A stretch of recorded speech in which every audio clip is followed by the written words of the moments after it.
You're listening to the UKC Hunting Ops Podcast, celebrating hunting dog heritage, competition, and community. United Kennel Club has been the hunting dog sports home for coonhounds, beagles, retrievers, pointers, cur, feist, and more for over 125 years.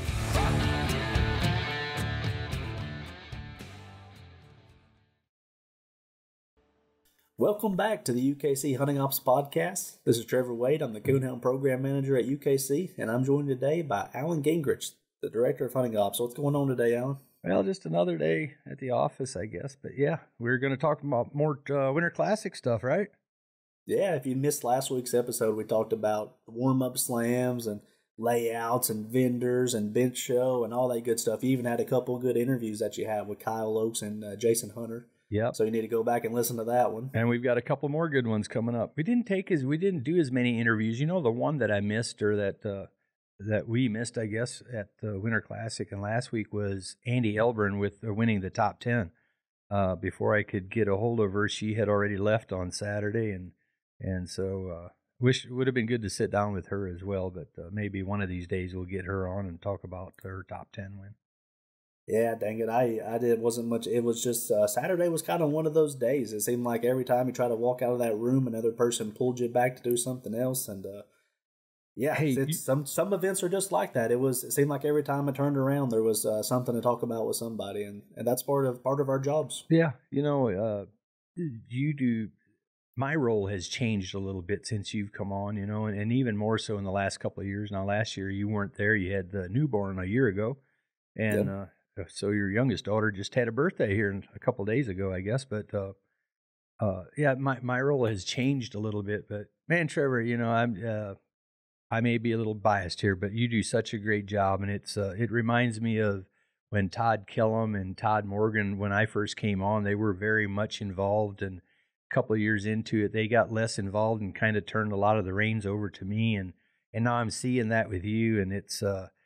Hopefully it was like that for them, where you see somebody that has the passion for it, wants to do a good job and does a good job and works hard at it. I see a lot of that in you, and you just give me a lot of confidence. I know even though I'm not up there, and sometimes I'd really like to be, I miss a lot of that, you know, but I also have this year I had I enjoyed what I did too. It was a little different than what I used to do. You kind of replaced me on a lot of the front end of that stuff, especially in the office, the hunt office stuff, But I want to say you do a great job. I see what you're doing there, and it's just it's so good to have somebody like you that you have a lot of confidence in to do things the way you know, do them right and doing the best we can. We're not always perfect, you know. Things aren't always perfect, but we it's not because it's not for lack of trying. That's for sure. But the one thing that I really enjoyed this year was.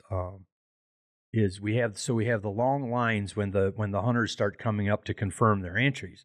You start from 12 to 2, so usually by 11 o'clock they start lining up. They want to be one of the first ones and get that out of the way, and all this and that. But you had the front end of the office stuff kind of covered there. You and Doug and the rest of the reps, you know, helping you up there, and I got a chance to kind of work with the hunters in line, and I love that, being able to answer some questions and a little more one-on-one time, and I just love that part of it. Communicating and interacting with the hunters that are there. I love that. Yeah. Well, two things. I appreciate the compliment. It means a lot coming from you. I appreciate you saying that. I appreciate all you do. Second thing, how cool is it for hunters, especially guys who, you know, they don't get a chance to interact with us maybe a lot, and you're out there in the line talking to them. That's probably a pretty cool feeling for those guys. So I'm sure they're appreciative of what you were doing out there. Well, you know, hey, we're nobodies. I'm not anybody else. I say it all the time. I'm just a farm kid, you know, from that loves what he does, you know, and is lucky enough to be able to work in this industry, I guess. But yeah, you appreciate those folks. You know, the one thing you and I don't get to do. And I don't know if it's, you know, for me, I miss the hunting part of it and the competing part of it, you know, but they're doing what I used to love to do so much, you know, and I just love to communicate with those people. Yeah. They're our people, and we're no different than them, you know, and I don't know, it's just important that, you know, they mean a lot to us, and we want them to, we can't always make things, we can't control everything, you know, but we want them to have at least we want them to feel like they're welcome and appreciate it as much as we really do appreciate them coming to our events. So it's great to, part of that is also taking the time and try to, communicate and talk with folks while you can or when you can. I know it gets busy, but sometimes you need to just stop and make sure you talk to some people. Yeah, that's why it's cool whenever you can work it into an actual task that you need, like trying to help everybody line up properly, and you can get to talk to people. Because Autumn Oaks and Winter Classic, you can sometimes let a week fly by and you don't get to talk to as many people as you like to, like maybe the World Championship or TOC Finals, where we have a little bit more time to interact with people. Those 2 weeks in particular, there's always something that needs to be done, and you can almost get lost in the hustle and bustle, and before you know it, you missed a lot of conversating that you probably really needed to get done. So that's right. Yeah. So hey, we've like we talked about in the last episode, we talked about the Pro Slam, we talked about the warm up slams, we talked about the top 10 show and the regular bench show, and today we're shifting our focus to the night hunt, and we're going to start out with Friday. And I guess the first thing I'll say is great pre-entry this year. This year we really pushed to get more pre-entries. We actually upped our walk-up entry fee a little bit to push more pre-entries, and that is to help our host clubs with the guidance situation. It's so much more efficient when we can have a decent idea of how many guides we need, and we don't have 30 people sitting at a club waiting on us to send casts out there and we don't need them, or we have 5 people sitting at a club and we need them to have 10 instead. So if we have a better idea of how many guides we need, it makes life a lot easier on everybody. So I appreciate that. We ended up with when we take the pre-entries plus our walk-ups, which we ended up having right around 100 walk-ups, I believe, for Fridays. Maybe some more like 85 or 90. But total entries with those two combined was 424 entries total for Friday, which is a great number. That's numbers that we haven't seen since 2018-ish, 2018, 2019, before the whole COVID stint. Mm-hmm. Yeah, and it seems like the Winter Classic was the Grand American. We're seeing a little spike in entries again at some of these events, and it's good to see that. Hopefully it's coming back a little bit more than what we had there, obviously through COVID and then the years right after that. But yeah, good stuff. Starting to see them build back up. Yep. And it made for a good hunt. In our registered division on Friday night, obviously we do a top 10 in each of the categories each night, so we give out a top 10 places for registered and top 10 places for champion. The night champions and grad nights hunt together at this event. And the cutoff to get a placement in the registered division on Friday night was 350 plus, so pretty fair scores in the registered division. Yeah. But attainable. You got less than 2 coons there, a decent part of 2 coons there, and you could be in the top 10. So not bad at all for a registered cast. Our first place registered was actually a dog named Donald Trump, a red-boned male owned by Robert Davis of Arkansas, 625 plus. Yeah, that's a good score, but a very, very decent score, and yeah, good for him. Yeah, I hadn't met Robert before this, and he's just a big old, he's walking in the ring with his red bone and just a big old tall guy. He towers over me, which I guess that's not the he's towering over me, and then he gets up there and he was just so excited and tickled about his win. Yeah. And that was a cool feeling. People, it's kind of humbling to know how much these wins mean to some people. So I love to see people excited like that over such a great win. Yep, absolutely. Makes it even better, like you said, when you see somebody. And I think, a lot of times, all the winners, they're excited about their win, but some of them just don't show it like others do, and he certainly, you could tell he was excited. And good for him. Soak up every minute of it. Absolutely. And next year when it's that somebody else or whatever, we need to celebrate those winners. Absolutely. And then for the champion division for the Friday night, our cutoff for the top 10 was actually 450 plus. Pretty dang good score there for that division. Yeah. And our first place overall champion dog on Friday night was a dog that a lot of people will be familiar with, and that was Grand Night Champion 2, Shaq Southern Stogie. Stogie's a tree and walker male owned by Cheyenne Cummins and Ronnie Smith over in Seneca, Missouri, and handled by Dalton Cummings this weekend. Dog had 1,200 plus on Friday night. Yeah, that's a pretty big score, and that was obviously the biggest score for Friday night was that 1,200. But yeah, that's a dog that won the PKC World Championship, I guess, and the dog has done a lot of winning. Cheyenne Cummings, he's won Autumn Oaks with this dog's daddy, Shaq. and placed him high in the world hunt. So he comes from a family of good hounds, and I've seen a post that Dalton made about his hunt, where he had this good score and everything just lined up for him, as far as the conditions and everything, and the place he hunted and all this and that. So yeah, good score and ended up first place. Yeah. Champion division. Moving into Saturday, obviously we are always looking at the radar, and we had heard people talking about it. And honestly, the weather cooperated better with us for the better half of the week, or better part of the week, than I thought it would, honestly, for Thursday and Friday night. But Saturday, that all kind of fell apart. It rained from pretty early Saturday morning all through Saturday into late in the evening and then through the night. But it was wet. It was wet, and I think it definitely affected our turnout. We had a lot of pre-entries that no-showed, and it really cut into our walk-up entries as well, I think. We ended up with 379 entries when you take our pre-entries plus our 50-some walk-ups, but I would say actually closer to maybe 250 or 260 went to the woods after all the no-shows. Yeah, and there were quite a few no-shows, and that happens a lot. I say it happens a lot. It has happened a lot over the years especially if the weather's not very nice on the last day, a lot of guys are just kind of opt out of it, and who knows, I may have done the same thing. It seemed like it rained for 2 days, But, yeah. I might have twisted my ankle on the way to meet the cast or something. But seriously, I just processed the reports a little bit ago, and some of those scorecards have seen better days. So shout out to all the people who hung in there, and they were down there to hunt, and they did. So shout out to you guys. It's a good thing you brought some extra scorecards, because Saturday they needed them. I'd say most of them use their rain cards in the woods. Yeah. And you could tell a little bit on the cutoff scores here. Cutoff for top 10 in the registered, which it seemed like registered was probably the place where we lost the bulk of our dogs. It was. Cutoff score there was 175 plus to get in the top 10. And I don't think our 10th place finisher showed up on Sunday morning. There were a couple in the registered division that didn't show up. Probably didn't think that score would hold up. Yeah, I think us posting the name of the dogs online maybe helped out, because I did see it was Mr. Mark Brockman from Kentucky, the guy. And he wasn't there during the awards, but he ended up getting his picture taken. Okay, so he did before everything was packed up. So he'll be in the magazine. Yeah. Yeah. So shout out to those guys. First place registered, although got into a little pocket of coons there, looks like. That was Big River Ace, a crossbred male owned by Steve Olson in Wisconsin, 825 plus, and Draven Sullivan from down there in Yazoo City, Mississippi, got the cast win with that dog. So. Yeah.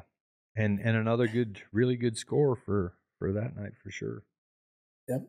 And then our cutoff for top 10 in the champion was 450 again, same as the night before. So honestly, scores were probably a little bit better than we anticipated for that Saturday night. At least in the champion division, maybe a little more seasoned dogs did okay with the moisture and everything. Yeah. So.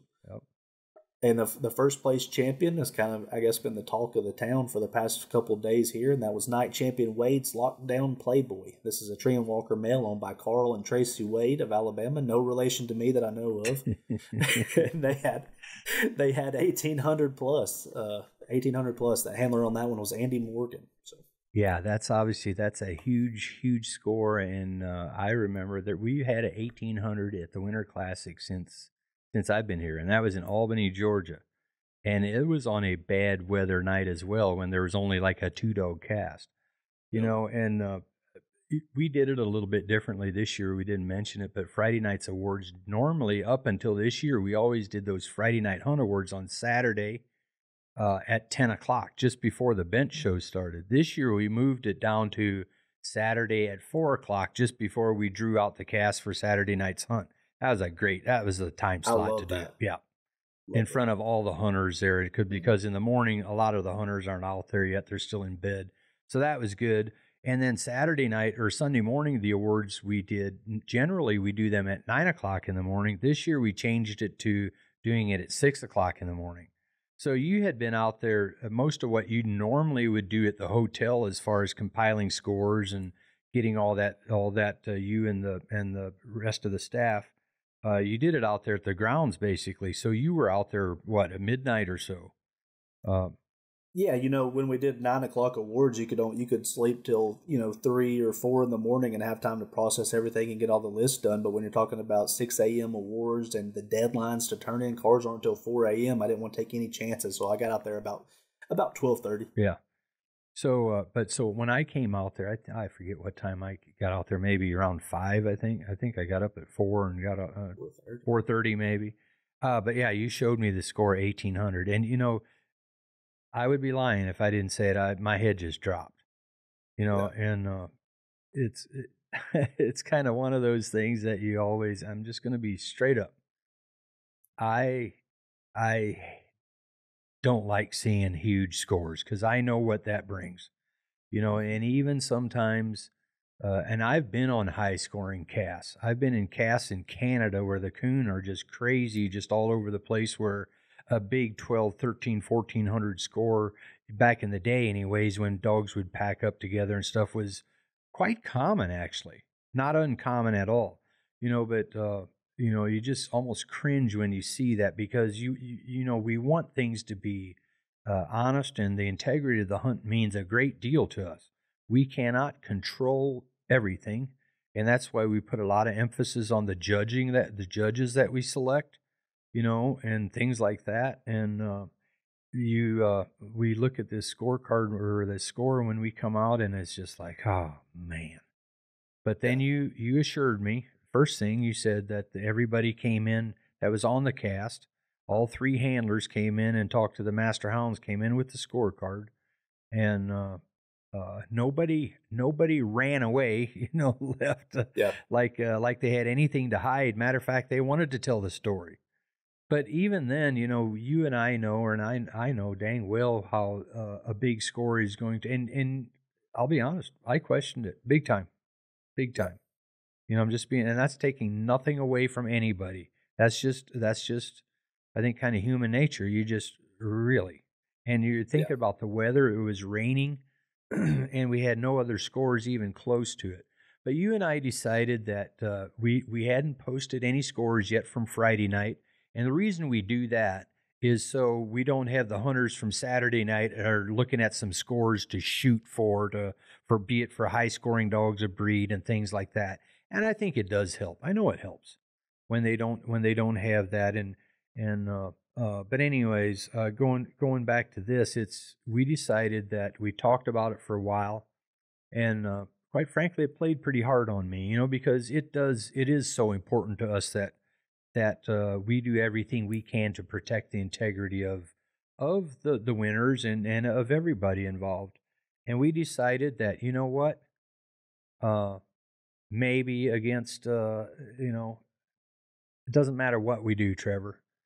You have to, we've had to make big decisions before. I've been here for 20 years, and I'm sure that's true for Todd Killam, who was before me, had to make some important decisions. Steve Fielder before that, and everybody else before that as well. And you're going to find the same thing as well.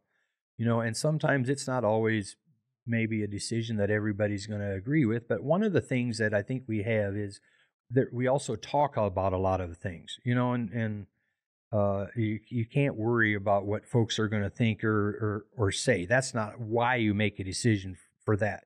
You try to make it based on the right things and for the right reasons. And I think in this case, we were not only were we concerned, we'd be lying if we said that. Even though they came in and talked to the master hounds, we ourselves want to sit down with everybody on this cast, and we want to hear all the details from start to finish.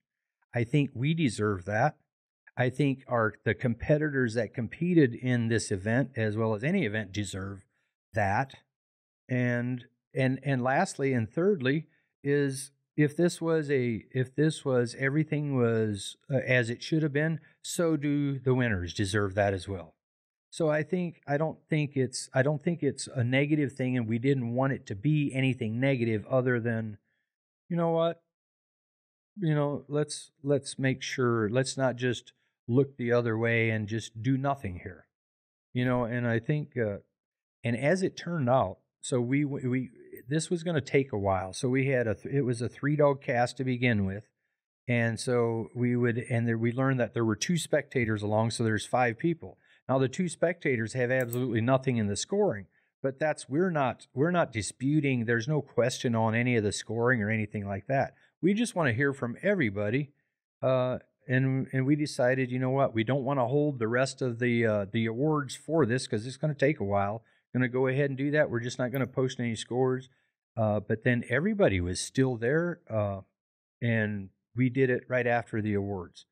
And you and I sat down with everybody individually, with 3 handlers, and including the judge and 2 spectators, 5 people.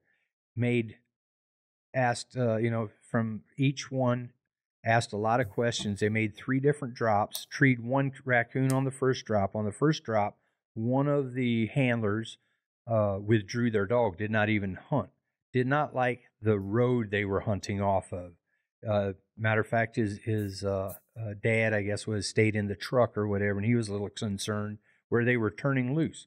They didn't make any deal out of that. And the other thing, there was another part of it.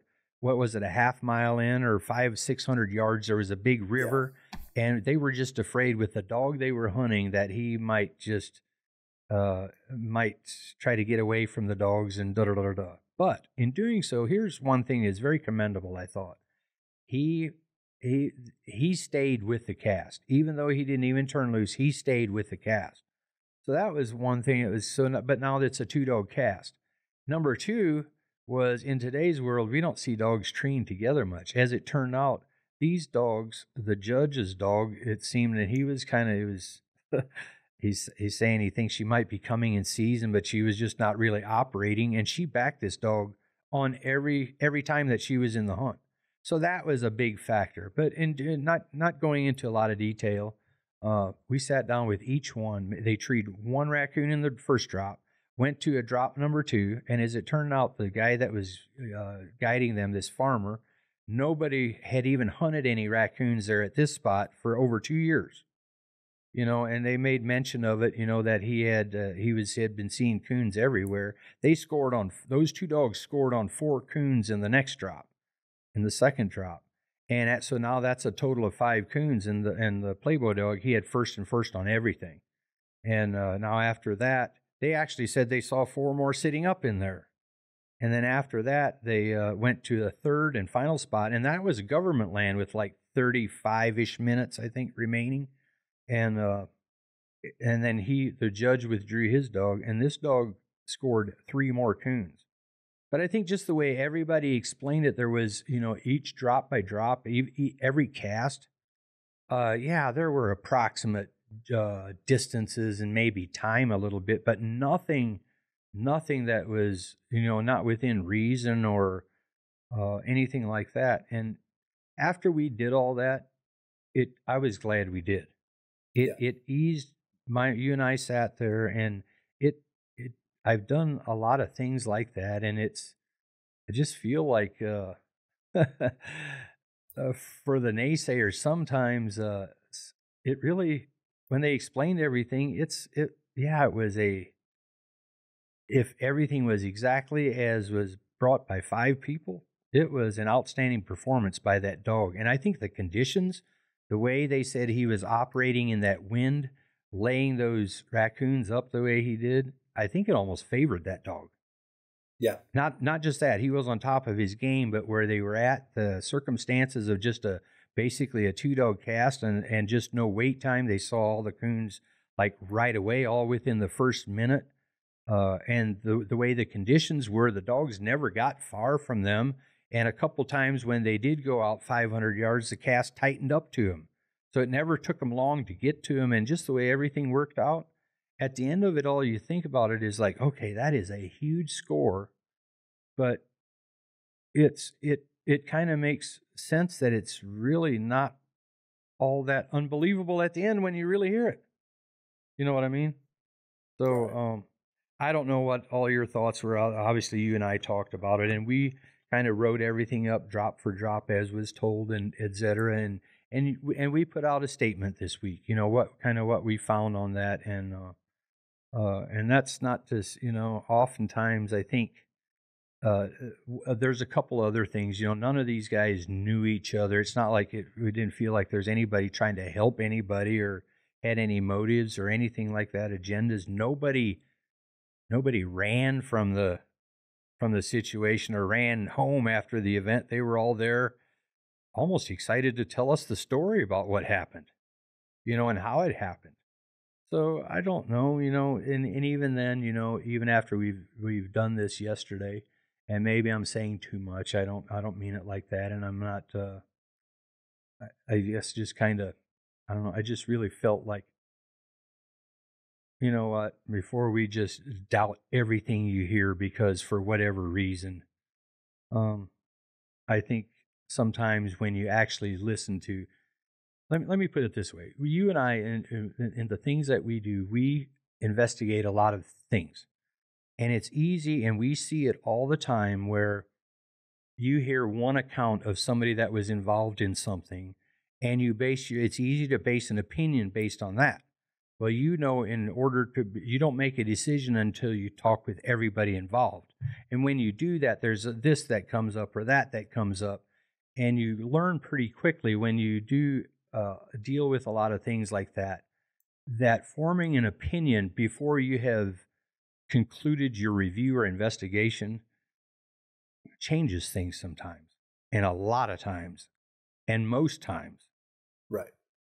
So as far as for anybody that would still doubt it, even after we went to those lengths to just review the whole cast and everything, I sleep well at night knowing that we did it. And I tell you what, Trevor, I sleep better knowing that we did that.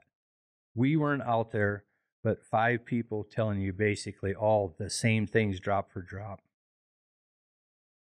And you're just, and the idea of just throwing something like that out because why? I don't know that's, the other thing is I think it sounded like the dog performed quite well also, really. And he had a lot of advantages. So maybe the better thing to talk about is okay, I get it. An elimination style event might be the way that some would prefer it, but there's also a lot of logistics that go into a 2-night event to consider to make something like that happen. But I think in all, I'm glad we did all that, and like I said, I'm just nothing to. It's hey, what are your thoughts on it? Yeah, well, I guess just as an overview of the whole event, I think it was a really smooth hunt. And there were probably just a couple issues that arose during the course of the weekend that got headline news. You know how people they'll kind of attach themselves to some negative things, and we did have a couple negative things happen. We can't police sportsmanship. We can assign judges and hope for the best, and we have procedures in place to protect handlers and different things. And I think and a lot of people will be vocal and ridicule us, and we're used to that. And anybody who puts on events are kind of used to that feedback. And I think we've both developed thick skin, and we're not going to get on platforms and defend ourselves and things like that. But we do follow our procedures, and we were following our procedures on Saturday morning pertaining to a cast that happened Friday night. And we had a resolution to that. No, we won't make it public, but the people who were affected know what happened there. And then on Sunday morning, whenever we had questions about this high score, we followed our procedures that we're able to do, and we did we had a really good sit down with everybody in there. And like you said, I felt really comfortable leaving the event that we made the right decisions, and I'm pleased with how it all ended out, regardless of anything that's being said out there on social media platforms. That's and I 100%, Trevor. I think we could have, looking back now, we could have left there and not did any of that. I saw I saw a lot of things posted about it, but why, if there was no question, why did you even bother reviewing it? Well, I think, you know what, I've slept a whole heck of a lot better doing that than I know we would have had we not done that. Yeah, not just absolutely. For us, but like I said before, for the integrity of the hunt, and for our for us as well as for the winners. So, you know, and at the end of the day, after all that, I think here's one other thing I will say. Everybody involved, I don't think they took it personal, and we appreciate that because it was not that at all. Right. And I think at the end of the day, you can say, hey, congratulations. Yeah, you can imagine if you have a legitimate cast and someone is kind of questioning your integrity, you can take it the wrong way if someone's saying, hey, we want to do an interview, or you know, we want to do interviews about this, but they handled it well. And like I said, it was a great weekend. Yeah, and that's not to say, you know, a lot of big scores like that weren't up to snuff either. You know what I mean? Sure. Because that is also, that happens sometimes, you know, and like we talk about things that we can and can't control sometimes, you know, the one thing that we can control is do the best that we can to get good, solid judges. And I feel like in this cast, we had a judge that we have used a lot of times that has nothing but, as we know, it has a great reputation, you know, and like I said, it's, so I think we've said enough about that, but I'm sure this week has been a lot better. It really changed it from when I was talking about when I first got to the grounds and saw this score versus a day later. Yeah. You know what I mean? I agree. Yeah, I agree. Yeah, and you hear a lot about that. I'll touch just briefly before we move on to our double cast winners here about making this elimination style event. But we have loads of elimination style events throughout the year, and we have all different kinds of events. And this is an event that I think the biggest drawing factor here is that people who live in different places can get to the south. You know, before we went south, we were dealing with frigid temps up in the north, and there was snow on the ground for a couple of weeks, and you get to go south, and you can hunt for 4 or 5 days with your dog if you go to the warm-up slams and hunt in the hunt, and you don't have to worry about being eliminated. You get to hunt, and that's part of what draws you there, I think. So there's different factors that go into it that maybe, hey, if you're sitting on the other side of the table, it's not so easy. Not every hunt has to be exactly the same. That's right. That's right. And I think if they were all the same, they would be boring to me. It would just be the same hunt, just in Mississippi this time. Winter Classic is not like Autumn Oaks. Autumn Oaks is not like the World Championship, and Grand American is not like any of those three.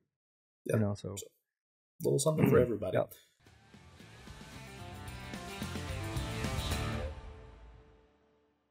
Alan, I know we both have new Dogtra Pathfinder 2s. How are you liking yours so far? I'm liking it. I've even had the opportunity now to use mine where I didn't have service, where I download the map of that area, and it works flawlessly. Love it. I agree. I really like my Dogtra Pathfinder 2 as well. I've used it quite a bit the past few months. I really like the crystal clear maps. I like that it doesn't lose service very much, and I don't have many bad things to say about it at all. Dogtra Pathfinder 2, the official GPS collar partner of UKC.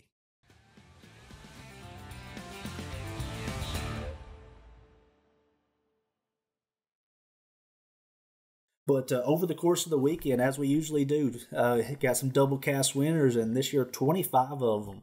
And those 25 dogs are now tied atop the Triple Crown race. So we got to recognize our Triple Crown winner for this year on Saturday after our award ceremony, and we've already started it back up. And 25 dogs with double cast winners, that's a good place to start. So hopefully they got their eyes towards Autumn Oaks and getting qualified for the World and getting entered in the zones and all that good stuff. But 2 of them stood above. Actually, I'll say 3 of them stood above the rest because we had a tie for our reserve champion whenever you got there early on Sunday morning between the Stogie Dog, who had a good cast on Friday night and ended up squeaking out another cast win on Saturday, and the Gaucho Dog, who was second place champion on Friday night and had a pretty respectable score on Saturday night as well. And they were tied with 1575 plus combined over the 2 nights. Mm-hmm. And actually had to go through some of our tiebreakers. You broke that tie. What ended up being plus tree points that broke the tie? Yeah, most plus tree points. The Gaucho Dog had 25 more tree points,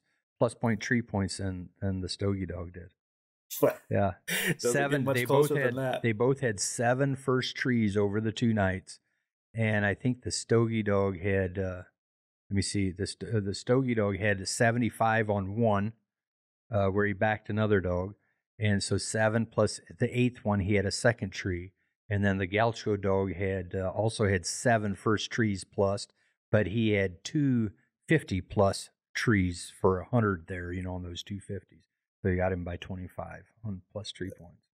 I'll be dang that many points, and it comes down to that. So, hey, congratulations to Stogie and Gaucho. But Gaucho was, for the second year in a row, Chad McCoy and Brad Howell with our reserve champion here at Winter Classic with one of their black and tans, Poncho last year, Gaucho this year. So they're on a pretty good roll down there in Mississippi. Yeah. So, hey, one other thing I want to back up just a little bit. Friday night, one of the first things we did, Friday nights kind of become a tradition we did not talk about here, but this is, we have an award for the oldest handler at the Winter Classic. And I want to give a shout out to 75. There were two 75-year-olds, Wayne Hunter, who's going to be 75 this year.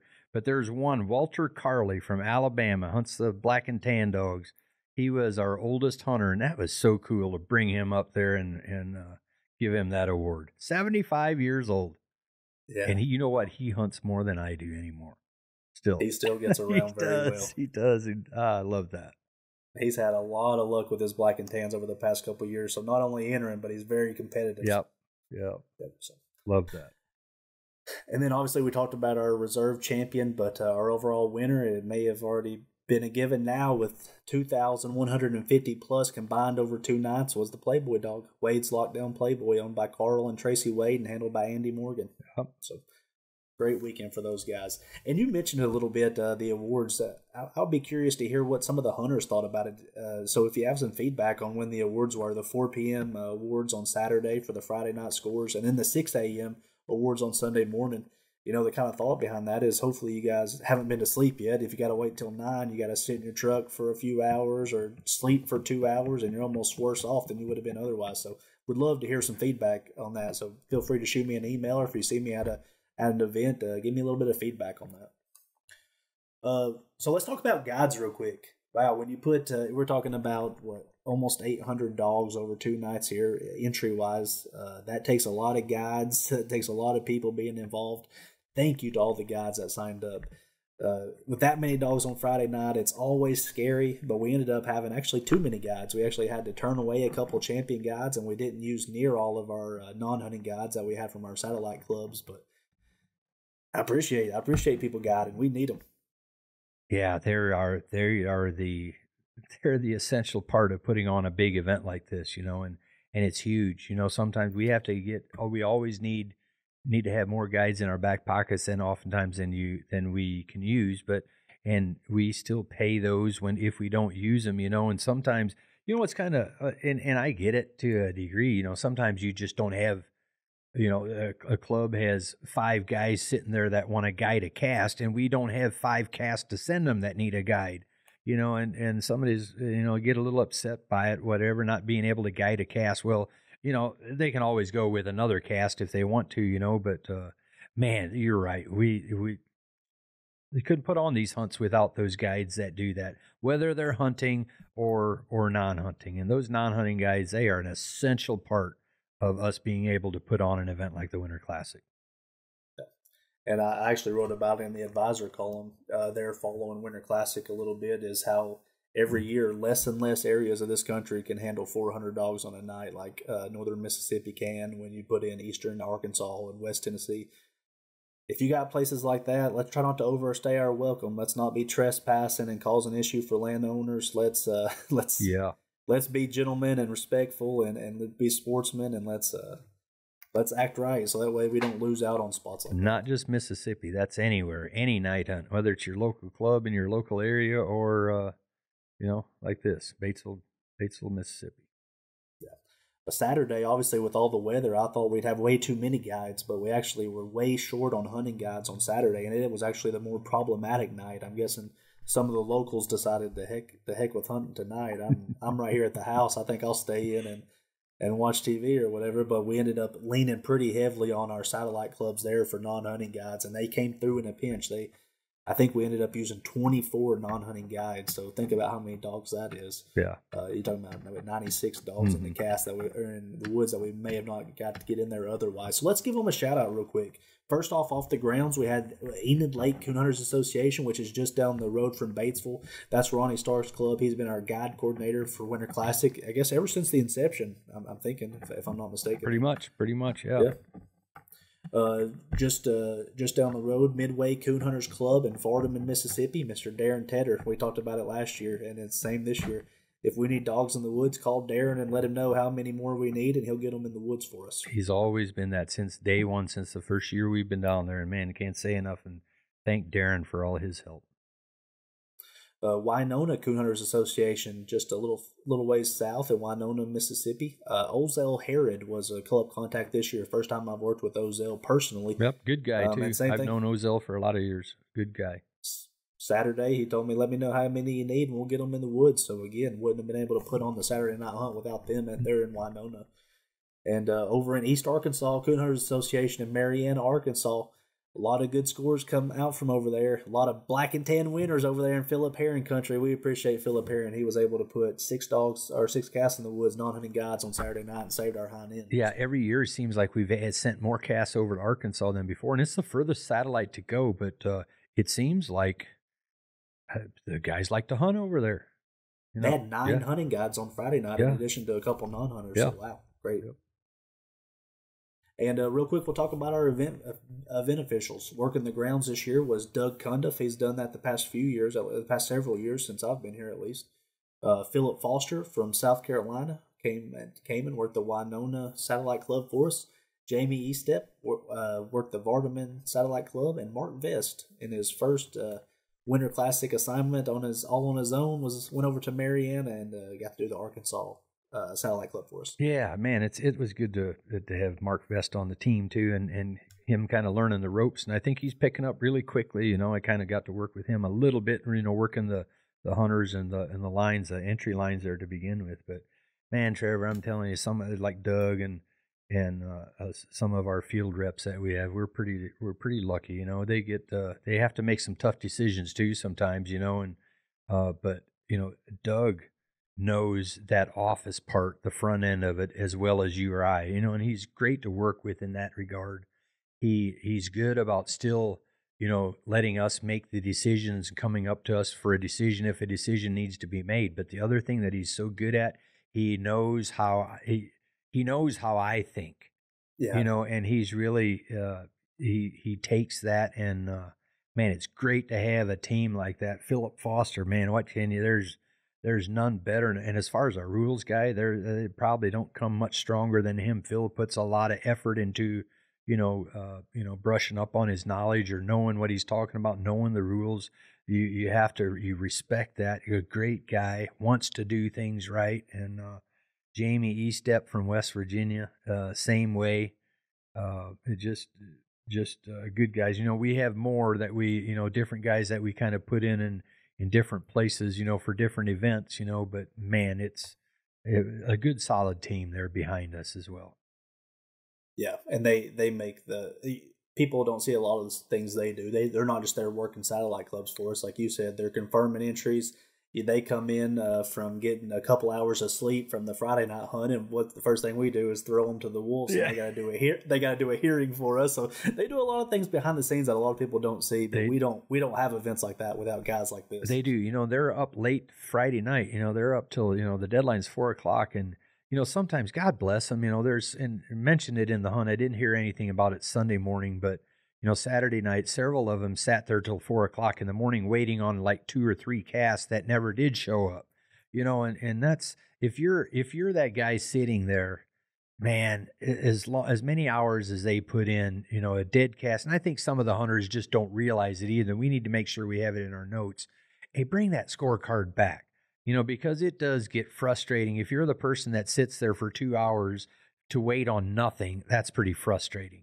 You know, but they do that. But then I was getting at the next morning, you know, they're up late. And then the next morning, they're out at the grounds at 9:30 again. It's like, guys, you can sleep till noon. We don't need you till noon. But they're excited to be there and working and everything. So, but they put in a lot of time with not very much sleep either. And they do a great job at it.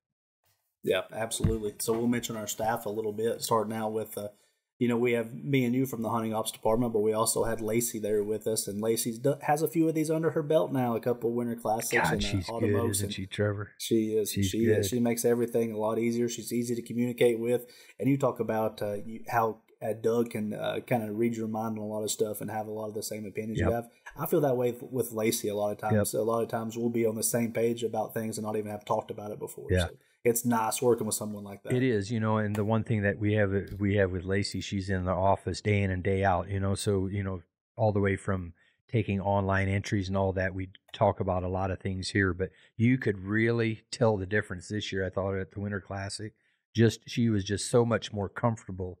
And she's only been doing it now a couple of years, but she's had a couple winter classes or classics and a couple autumn oaks under her belt now, and this year. And there's somebody that she prides herself in not making mistakes. And I don't know, things were working for her this year, and I tell you what, that's because she didn't let anything get past her as far as making mistakes. Yep, when you make absolutely. mistakes doing all that, they will show up somewhere. You know that. They usually show up on the stage wondering why their casket didn't get called. Exactly. Yeah. We had a couple media team members there. Bailey Vershoof and Shannon Nardi were there. They worked the merchandise booth for us, and they did a lot of the PowerPoints and things you saw on the screens and taking pictures and videos and stuff. So appreciate them for that. Yep. Bailey's fun to work with. She worked next to me on the top 10, when we were doing the parade and all that stuff. A lot of people don't really know Bailey because they don't get work with her like maybe Lacey and some of the rest of us or what have you. But Bailey's fun to work with too. Yeah. A couple registration team members there. A lot of people are familiar with Miss Taylor Armstrong at this point. She's been to loads of events, Coonhound, Beagle, everything across the board. Yeah. And then we had Emily with her this year. That was, I don't know if that's our first time at Winter Classic. I feel like she's probably been to some events before. I think she was either at Autumn Oaks or maybe Winter Classics last year, but yeah. Yeah, Taylor knows, Taylor's been to a lot of events over the last 5, 6, 7, 8 years. Heck, she's been here for 10 years now, I think. But yeah, she knows what goes on, and she's a great customer service person, and it's good for, I love that people can go and talk to her, anybody has any registration things or whatever, and become acquainted with Taylor. And she's easy to work with and an easy person to talk to. And that's who they should talk to at events when they come to one of our events. Taylor is usually there. Yep. Kayla Cooper, her first Coonhound event working for UKC, the Winter Classic. She's part of our all breed department. She was able to step in and help us out with some of the show stuff and different things. She announced the show for us, so that kind of freed you up. You were going to have to do that, so you were able to do some different things where we needed you for that. Yeah. And now had a lot to do with what she did that really freed me up, and I got to do some fun stuff up there on the concourse with the hunters. Yeah. She's got the Triple Crown, and now she's competed in the event, she's judged the event, now she's worked the event, so she's got it from all sides. Yeah, so she's working in our all breed department here at UKC, but a lot of people know her. She had coonhounds herself and competed in a lot of our events, and is very knowledgeable, and she was a huge help down there. She set up a lot of the show part of it, all the crating and all that kind of stuff. Did all that, set up the trophies, and we didn't really give her a whole lot of direction or anything. She just kind of took the bull by the horns and did a nice job. Good job. Megan Hartmus from the national events team was there, and she did her usual thing. She's always a great asset in any. The most positive person you've ever met. Yeah. She is. You said sparkly. I think that's a good way to describe her. Yeah, always smiling and always friendly and chipper and up early. And she's maybe I'm not much of a morning person, but 4:30 in the morning, she's just ready to go, ready to roll. Yes, sir. Yeah.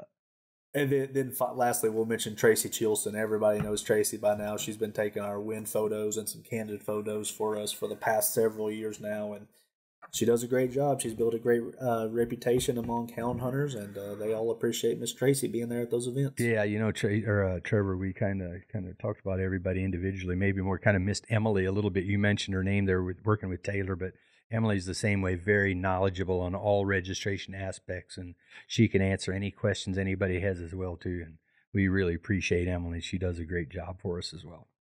Yeah. Yeah, well, hey, we've talked about our staff, our officials. We talked about just about everything. Now let's talk about our sponsors and partners who are really a driving force behind this event that help us out with the award side of it and different things, give us the flexibility to do some things. And we'll start out with Eukanuba, the official performance dog nutrition partner of UKC. They were there on site. Lynn Carradine was there talking to folks at their booth. We had Dog Trail on the other side of the building, I guess on the other side of that little stretch there. And Dog Trail is the official GPS collar partner of UKC. I know they were at least set up on Friday. I think they may have had to leave on Saturday for a different obligation, but it was good seeing those guys, knowledgeable guys, and they got a great product, and it's good to see them catching on a little bit. Mm-hmm. Bright Eyes Lights, Ray Conrad. Every event we have, we lean on Bright Eyes Lights and their donations and their sponsorship, and we sure appreciate Ray and everything he does for coon hunters. Yep, he gave a dozen of his new lights there at the Winter Classic again this year. Most all the lights came from there, and or from Bright Eyes, and it's a good light. And Ray is just a huge supporter of UKC and our events, and Winter Classic is one of those. He'll have all the lights at the World Championship. He's going to up that package as well, and we'll talk about that later on. But man, we're sure appreciative of Ray and Bright Eyes. Bright Eyes top 20. All right, and we'll move on to K-Lights here. Sandra, she's working over there in K-Lights, just to the other side of the stage from Ray. Always appreciative of Sandra. She donates a lot of stuff throughout the year as well. Yep, here at the Winter Classic, Autumn Oaks, the Dual National Championship. Her company's the sponsor of that Dual National Championship, and she's at all of our events there, and just she puts in a lot of hours and a lot of time, and carrying on that supply business that her dad Mike started, and does a great job with it. Sure, a lot of miles because she doesn't really live close to anything down there where she's at. No kidding. Seems like she should move to Tennessee or someplace so she can just branch out to all these events she goes to. She goes to every one of them, I think. Yeah. Maybe she just lives on the road. Who knows? It's just out of that trailer. Yeah. A couple local companies there just in Mississippi, Timber Creek Dog Supply, Bob Osborne, and then Gun Dog Supply. Yeah, both of them. Bob is always there. He's always got that back row along the wall there, and he's a lot of folks know him there in the southeast or southwest, I guess. But yeah, a great guy. Has a good group of people working for him. Has a big setup there at the Winter Classic every year, and Autumn Oaks. But yeah, one of our sponsors here, and certainly appreciate Bob and his crew. Gun Dog Supply, you mentioned them. So we talked, I think, in the last episode, we talked about me going to a beagle trial the week before in Mississippi. So I was actually in Mathiston, where we had the beagle trial at, and Gun Dog Supply's headquarters is in Mathiston, Mississippi. So I stopped in there when I was down there. The huge warehouse. Mr. Steve Mitchell, he runs beagles, and he was actually had dogs entered in our national championship down there. And he invited me to come over to the store, and he took me around there at Gun Dog Supply, and I got to see their company, and man, that's quite an operation there. It's way larger than I expected. So yeah, but yeah, it's pretty neat, and appreciate Gun Dog Supply for their sponsorship. Yeah, two companies that weren't there, but we can always count on them helping our prize packages out. That's Nightlight and GT's Feed and Hunting Supply. Yeah, Nightlight, they've been here with UKC ever since I've been involved with them, and they're one of the older, they've had websites, one of the first ones, companies like this, to have a website and sell online products and things like that. And I guess Bill Boatman comes to mind, I guess, but Nightlight is right behind that, and they've just always, all these years, they've been a sponsor of United Kennel Club, and still are. Certainly appreciate Nightlight.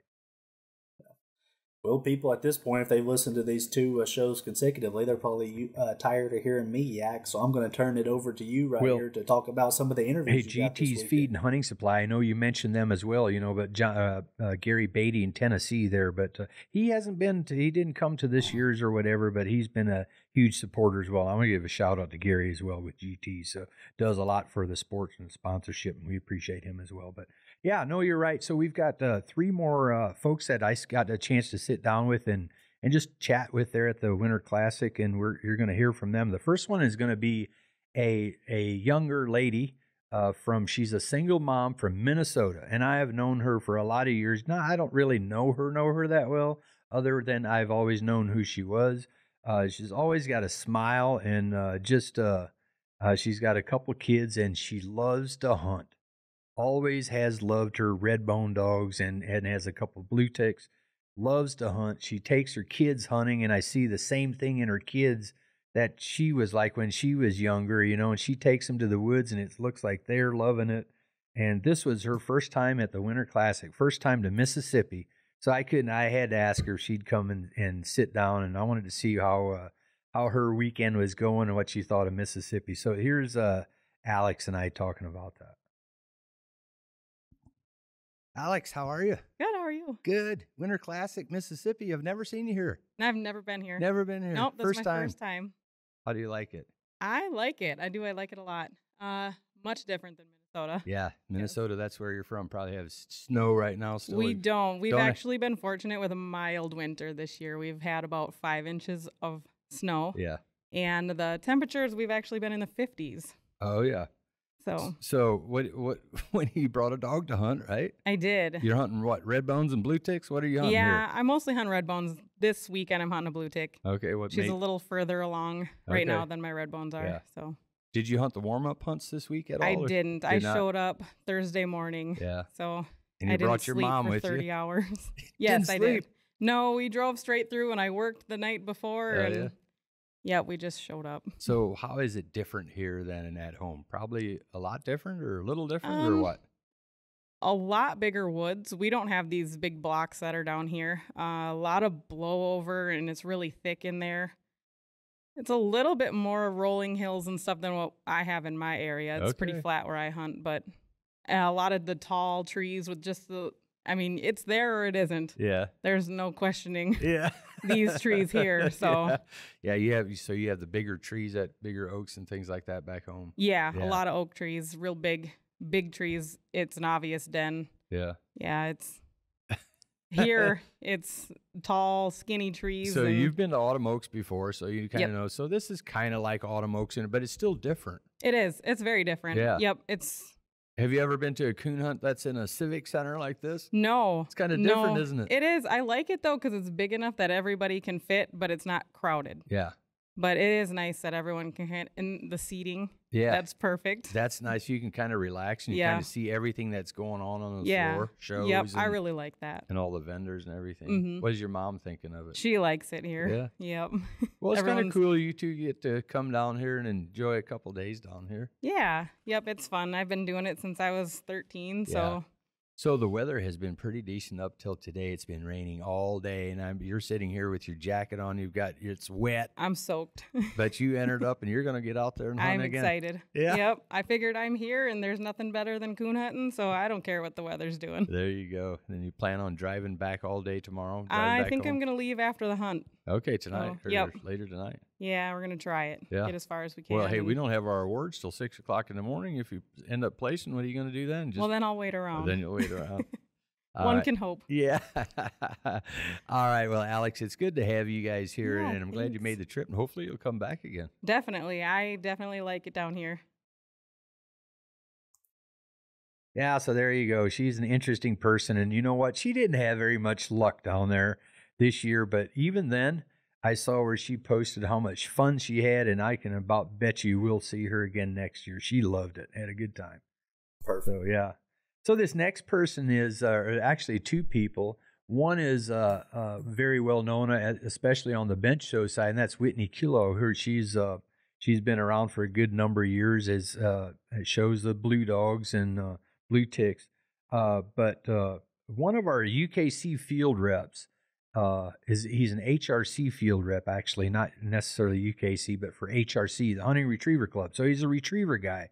Somehow, Whitney, she's been dabbling with hunting retriever stuff a little bit, and she met Tommy, and that they're now a couple, have been for a little while. But Tommy he lives up in Connecticut.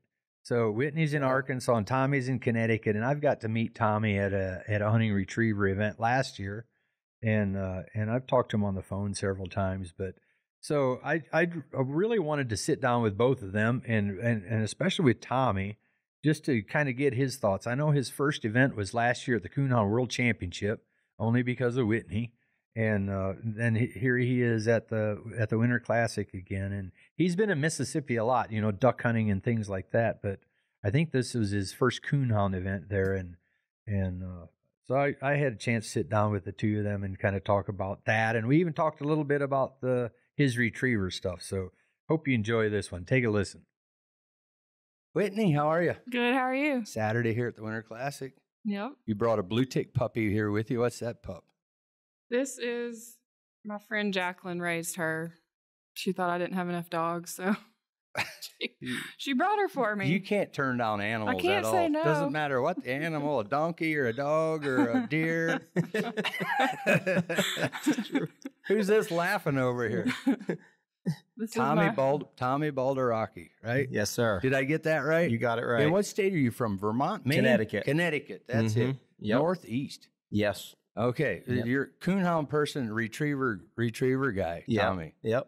Matter of fact, you're one of our UKC field reps or HRC field reps, Hunting Retriever Club field reps. Yes, sir. Region 2. Yeah. Yep. So where did you guys meet? Through the whole retriever thing? Is that it? Yeah. Whitney, you started messing around with the retrievers a little Yeah. bit. Yeah. It was like 5 years ago, I think, at a And- hunt test. Yeah, in Mississippi. Oh yeah. Yep. Yeah. So Yep. That's where we first met. there you go. So you come back here to coonhound events. So Tommy, what do you think of the coonhound events? I like it. It's I'm- different. I'm getting more into it. More I come to this thing. I like it a lot. Well, I've went to a couple of HRC events, just kind of watched from afar a little bit until the Fall Grand. Yeah. And I loved it. Yeah. I remember seeing you there. Yeah. I could get addicted to that. Yeah, it is I- addicting. Yeah. I just love everything, the setups and all that kind of stuff, how they do all that. It's just Yeah. intriguing to me. They're Yeah. watching the dogs work. Yeah. I could just sat there all day long and watch dogs work. Well, I always tell everybody when they get one dog, then I see them get a second dog. They're always looking for a dog box. I said, just buy a dog trailer because before you know, you're going to have 4 or 5 and 6 dogs. Yeah. That's how addicting it is. So you do a lot of UKC events too, Tommy, with the retriever stuff, but there's a lot of things that are totally different. But do you see any similarities between that and the coonhound events or not really? No similarities in the bench show, but I'd like to see the night hunt and see what that was all about. Yeah. Yeah. So you haven't taken them out hunting? Not Whitney? yet. What? We're going this week. We'll actually be back in Mississippi next weekend for a hunt test. Okay. Yeah, for Yeah. dog hunt, the Yeah. HRC event. Yeah. Yeah. Whitney, you were in the head of dog or several dogs in the top 10 last night. I had 2 qualified. I just showed 1. And that was Dolby. Is that what you call him? Mhm. Surround sound? Call him Dolby. Dolby. And you won the breed with him. Mhm. How was that? What do you think of the top 10 show? I like it. I mean, it's cool. I've always enjoyed it, but it's nice to win a little money. Yeah. And it's a little different. It's a little different than your normal show. But Yeah. Yeah. Yeah. Yeah. Did you stick around, Tommy? and Oh, watch yeah. that? Yeah, I stayed to the end. Yeah. Yeah. So you going to be hunting any coonhounds too or what? Yeah. She talked you into that? Yeah, we're gonna hunt coon. We're gonna hunt coons this week, and I want to get more into that because Yeah. I like that. Yeah. Hey, I don't know. There's still something I like to do. A lot of different things. I've always liked to watch dogs work. I do a little Beagle. beagling and things like that. I love the beagles, but there's still something. I went coon hunting here the other night on Monday night. I went with some of the locals here again, and it had been a while since I've been out. But man, just hearing those dogs when they hit that tree and roll up on a tree, there's still something about that it will never go away for me. Yeah. And I don't know. It's something I've done, since I was a little kid, and it doesn't go away. Yeah. Yeah. But yeah, it's Well, pretty cool. We messed around with some of the dogs at home on her farm, and Yeah. just kind of train one of them. It's exciting Like watching them cage go coon up to stuff. Yeah, getting on those coons, and I yeah. like it. So, Ark, do you have a decent population where you are to hunt? Yeah, it's pretty good. I mean, the White River people come Oh, do you live close to the White about River? an hour. Oh yeah, so that's not that Yeah. far. A lot of people drive a long That's ways what to I hunt on told the- him. yeah, I was on the like, White people River. are coming from all over. Yeah. in Make a vacation December, there. January. Yeah, Yeah, it's not only good for ducks down there. They got the raccoons too. yeah. So how does that work? You're from Arkansas or Connecticut. That's kind of a long ways. Yeah. A lot of Skyping, a lot of what do you? Yeah, well, I spent a lot of time down here. I've been here 8 weeks now. So, Really? Yeah. Yep. Yeah. Yeah, but she travels up, and then I come back and forth. It's easier for me to travel back and forth. Yeah. Yeah. Yeah. He only has dogs. I only have 7 dogs. She's got 25. Yeah. And all the other animals. Yeah. Still have that deer. Yeah. Two of them now. Yeah. Yeah. Horses. Yeah. Yeah. All right. Hey, guys, I know you're wrapping up, wanting to head out here, but I appreciate you taking a little time here. So thanks again for coming. It's always good to see you. And Tommy, it's good to meet you. And Good to see you too. yeah. Thank you. Yeah, there you go. That was interesting. Kind of get a perspective from a retriever guy, and he likes it. And heck, he likes to go out coon hunting and things like that, But I think he's always going to be a retriever guy. But yeah, pretty good cat right there. And obviously we've known Whitney for a while. She's had a lot of success, so it's good to sit down with them and talk. But hey, our last interview is going to be, I had a chance Saturday night, late Saturday. After basically we'd had all the cast drawn out and all this and that, I got a chance to sit down with Ronnie Stark. We talked about him last week in the episode. He helps. He has a lot to do with the warm up slams. Helps the state association put their event on Wednesday, and then his club puts on the Thursday warm up hunt. And he helps with guide stuff at the Winter Classic. He works with Bob Osborne there in Timber Creek in the vendor booth, and he wears a lot of hats. You and I have known Ronnie for a bunch of years now, a great guy. And he actually, I went hunting with him on Monday night before the Classic, he and Mickey Greer and JJ Potts. And, but I sat down here with Ronnie and we talked about the warm up slams and the Winter Classic and just kind of get his thoughts on everything this year. So here's Ronnie. Man, another good turnout this year, Ronnie. Yep. Record numbers again on slams. Yeah. Let's talk about the slams a little bit.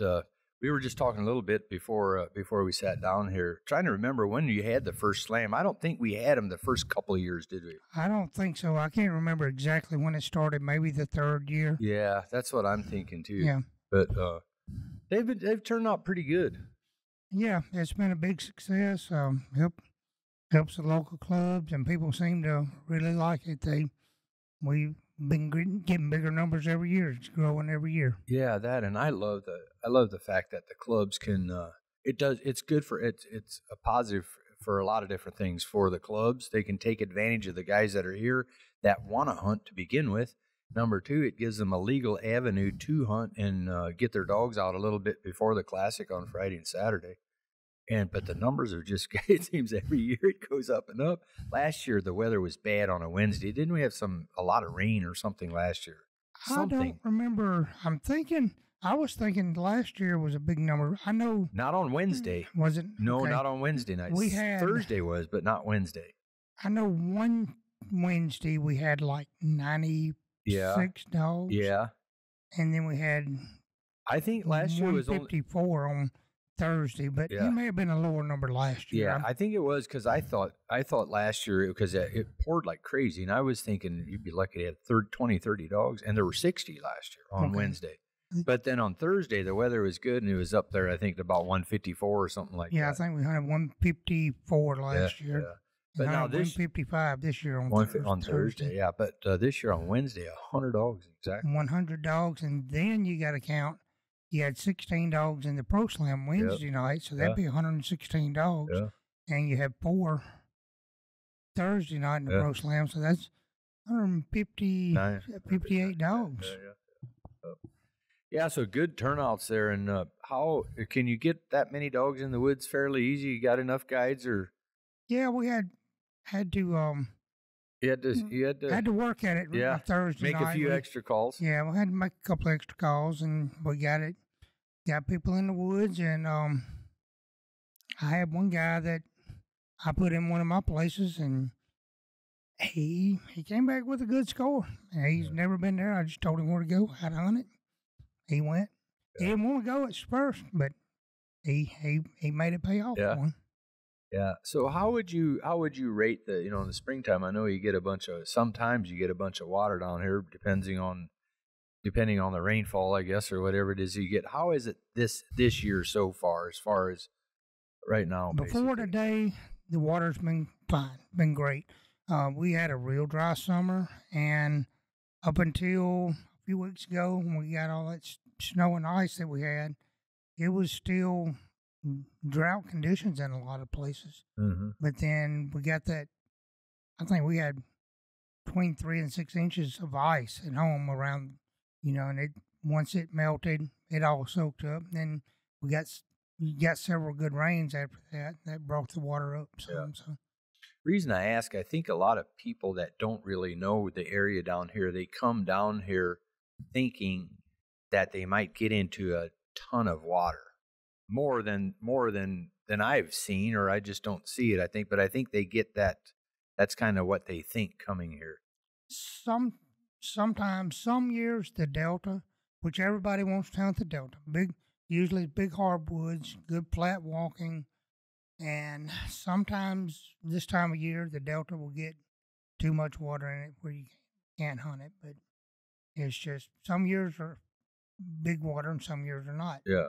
And it's like the truck hunts that the PKC had for several years. They would have them over on the Mississippi River, and for several years there, several different times, they would call me and we'd bring cast over here and to hunt in the hills because they had too much water over there. But it's not very often. It happens occasionally, but not very often. Yeah. So back to the slams a little bit again. So UKC and Eukanuba, we put up $1,000 each night for your 2 slams, and then the Mississippi State Association also puts up an additional $500 each night, and that makes for a pretty big added purse each night for these warm-up slams. For a $35 entry, those guys that make the top 10 there. Then the other thing, did you do a jackpot or something this year? We did a jackpot. You could buy in for $20, and normally every jackpot I've ever been associated with, they paid out the top 4 dogs. Yeah. And I told some of the guys with Raccoon Hunters Association, I said, hey, let's do a jackpot, do like 5th through 8th, 5th through 10th. They were sort of concerned about somebody getting 5th place may get paid more than 4th. So we went ahead and we paid 1st through 10th. And it was, I think it was close to $200 on Wednesday and for each of those top 10 places. $242 on Thursday. For each of the top 10 places. For each of the top 10. Yeah. That's good. The guys that got in the Final Four on Thursday night, and if they bought their dog, they took home close to $1,000 for $55 investment. Yeah, $35 for the entry fee, and then another $20 for the jackpot. Yeah, it's a pretty good payback. Yeah, I'd say so. That's a good way to do it, though. Well, I thought about it. You're sitting there. You may sit there on the bubble until the last 10 minutes, and you got 400 plus, and you're sitting on the bubble on the Final Four. Somebody comes in with 425, knocks you out. That's real disheartening. Yeah. But, if you're bought into that Calcutta, well, hey, it's not a total loss. You're fixing to get a couple $100. And it's a good way to do it. Yep. Great way to do it. We had the Pro Slam. You mentioned that as well. We did a Calcutta there too. We did it a little differently this year, where we drew the cast first, and then did a Calcutta on each one of those casts. But whatever amount that it pulled in for that cast is what the winning bidder ended up. Whoever bought the cast winner, that's what they got. And those numbers, that was anywhere from 6 1/4 to about 8 1/4 or something like that for each of those 4 casts. That's unreal. I know some of those dogs went for over $300 a piece. Yeah, $300. But then on Saturday we did the Final Four, just one cast. That was $2,200 in that. Well, I was busy getting guides and stuff lined up. So we got $2,200 out of 4 dogs. Somebody walked away very happy that night. Yeah, old Mac Talent ended up. He bought old Willie there, the eventual winner or whatever. So he was tickled to death. But it's fun. We had a lot of fun with it, and obviously not everybody can afford that, but someone wants to. It was just we had fun with it. But anyways.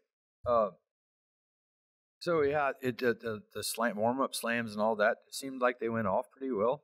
Yes, they did. We had Thursday night. I think we had one question to come in. Yeah, it was a easy answered question. Yeah, and Master Hounds answered it pretty quickly. Guys was good sportsmen about it, and everybody was happy when they left. Yeah, so it was no trouble. I don't know of anybody that really had any trouble. I know one cast had one little incident or something. Dog got out of pocket, got somewhere they wasn't supposed to be, but that happens. You can't control that. Right. So. Yeah. Wesley Ratcliffe was your master hounds both nights. He does a good job. Yeah, he's So very level-headed and very good. Yeah, the state association kind of hosts the Wednesday night slam, and then your club, the Enid Lake Cooners, do the Thursday night, right? That's correct. Yeah. Hey, we're tickled. That's good that the state association kind of jump in and kind of benefit from it too. But again, like I said, the hunters are benefiting it in several ways. Exactly. I mean, everybody gets a chance to go, like I said, hunt legally for a couple of nights, get their dogs warmed up, get accustomed to this area, and possibly make some good money. Also, the weather was really good all week, and I got a chance to go hunting with you and Mickey Greer and JJ Potts on Monday, and I appreciate that. I enjoyed the heck out of that. Oh, we appreciate you going with us. Yeah. So and then so the weather was good all week except for now Saturday today. It's been raining all day. Yeah, we're fishing to get a good shower. It's going to rain all night too. We're going to get a good bath afraid. in a little bit. Yeah. So, but outside of that, I think we lost several of the fair weather hunters today, Saturday night's hunt. We still had a good number down there. But hey, Ronnie, I want to take this opportunity to thank you and make sure you let your your whole crew with the club and all that. We appreciate everything you do for this Winter Classic, man. There's a lot of people behind the scenes. Seems like Trevor and I get a lot of credit for it, and UKC does, but we have a lot of folks like you that do a whole lot. We appreciate it. Yeah, thank you for that. I appreciate that. We appreciate the hunt being here. We've enjoyed having it here, and hope it continues to be successful like it's been in the past. And I'm the one who calls the people, but hey, we got a lot of people steps up. I can pick up the phone, call somebody. Hey, can you got a cast tonight? Okay. Yeah. So I mean, it works out. Well, everybody works together, and we make it work. Yep. And the mayor showed up today, and I met him and talked to him, and he was talking like they really want to keep the hunters here. They see, I think, what it's doing here, and he was telling me a few things they want to do, and he was asking me what they can do to to improve on the facilities, and this and that or what have you. So, hey, hopefully they'll do a few things he talked about in their plans. It's just going to make it even better for us. So hopefully. Well, it's very beneficial for the community. It's financial wise that I'm gonna say several $1 million is brought in this community on this weekend. So. And it's fun, and the weather can be, it's February, so the weather can be anything, and it's this week was good. We've been here when it's been cold. We've been here when it was really nice all weekend. But the thing with the Civic Center here, it's temperature controlled, for those that just want to come in and relax, sit and watch, see everything. You sit comfortable seats in the seating areas or in the stands, and you can see everything on the floor, all the vendors there. It's just a good place to. It's a great facility. Yeah, great facility. It's I mean, if you had more camping places here, more barns or something, that would benefit some of the hunters more. But as far as hosting the hunt, the facility, this is probably one of the best I've ever been to. Yeah, and it's also different. We're used to having a lot of our major events at a fairgrounds or someplace like that, where there's some campers that come in. Usually at a fairgrounds, you can hook those campers up about anywhere. This one is a little different. They do have an RV park out back. I don't know how many sites they have. Not that many, but I'm going to say 15, 20, 30 maybe. Yeah, it's several people camping there. It is, but also, you can't just come in and just go to a light pole and hook up like you can maybe at a fairground. Yeah. One thing about this area, we have 3 lakes. Well, we've got 2 lakes, one on north of Enid Lake is south of us, and Sardis Lake is north of us. There's plenty of camping there. It's not very far from here. There's cabins there also. A lot of people stay at those cabins or camp around the lake, and it's not that far away. And they're not nearly as congested as it would be at some of these fairgrounds. And also, right. They have to drive to get back over here, but people seem to enjoy where they stay at. Yeah, and then there's also 3-4 good hotels right here in town, and then in the neighboring towns as well. So. Yes. Good place to have it. We enjoy coming here. It's been another great week. We got one more night to go here as we're talking here, but it's been a good weekend, and appreciate all the effort and everything you guys do to help us out with that. Okay. We appreciate y'all, and I also want to thank UKC and UKC for sponsoring our hunt and doing the 1,000 added each night. We appreciate all the hunters coming and hunting. Yeah, well, there we go, Trevor. That's all of them. I was hoping we could get a few more interviews. We didn't. I know you were a busy guy, and I probably should have had the stuff set up Friday and got some Friday already. You know, Saturday, if you wait too long, you have people kind of wrapping things up and wanting to get out of there. But we've had several good folks to interview, so we appreciate their time. And but yeah, just what a good event again this year. Yeah, great event. We appreciate everybody coming out. Hope you enjoyed it, and I hope you're making plans already for next year's 2025 Winter Classic, Batesville, Mississippi.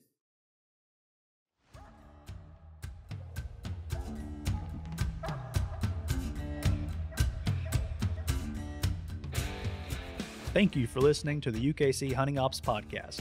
Be sure to give us a follow so you don't miss any of our new episodes or content.